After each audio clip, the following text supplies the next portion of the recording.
অবশেষে জানা গেল ২০২৬ সালে রমজানের চাঁদ ওঠার সম্ভাব্য তারিখ।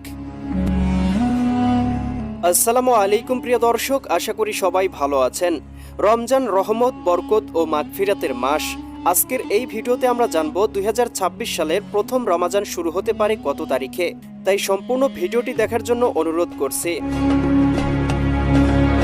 প্রিয় দর্শক বন্ধুরা, রমজান মাস শুরু হয় চাঁদ দেখার উপর নির্ভর করে। ইসলামী শরিয়া অনুযায়ী শাবান মাসের ২৯ তারিখ সন্ধ্যায় রমজানের নতুন চাঁদ দেখা গেলে পরদিন থেকেই রোজা শুরু হয়। আরবি মাসের নির্ভুল তারিখ ঘোষণা করা কঠিন, তবে জ্যোতির্বিজ্ঞানের হিসাব অনুযায়ী সৌদি আরবে ২০২৬ সালে রমজানের চাঁদ ওঠার সম্ভাবনা রয়েছে ১৭ই ফেব্রুয়ারি মঙ্গলবার সন্ধ্যায় এবং ১৮ই ফেব্রুয়ারি বুধবার থেকে প্রথম রোজা শুরু হতে পারে।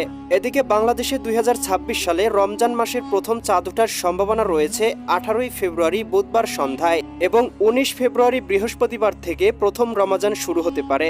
মনে রাখতে হবে, এই তারিখগুলো সম্ভাব্য হিসাব মাত্র, এক্ষেত্রে কিছুটা আকপাস হতে পারে। তাই চূড়ান্ত সিদ্ধান্ত ঘোষণা করবেন জাতীয় চাঁদ দেখা কমিটি চাঁদ দেখার পরে। তাই সঠিক ও নিশ্চিত তথ্যের জন্য আমাদের চ্যানেলটিকে সাবস্ক্রাইব করে রাখুন। রমজান শুধু রোজা রাখার মাস নয়, এটি আত্মশুদ্ধি, তাকওয়া ও আল্লাহর নৈকট্য অর্জনের মাস। এই মাসে একটি নফল ইবাদতের সওয়াব ফরজ ইবাদতের সমান। এই মাসে শয়তান বন্দী থাকে, জান্নাতের দরওয়াজা খুলে দেওয়া হয়। তাই আমাদের উচিত বেশি বেশি ইবাদত করা, দান সদকা করা, সুন্দর চরিত্র গঠন করা। তাই আমাদের এখন থেকেই রমজানের প্রস্তুতি নেওয়া উচিত। নতুন নতুন ভিডিও পেতে চ্যানেলটি সাবস্ক্রাইব করে বেল আইকন অন করে রাখুন। আল্লাহ হাফেজ।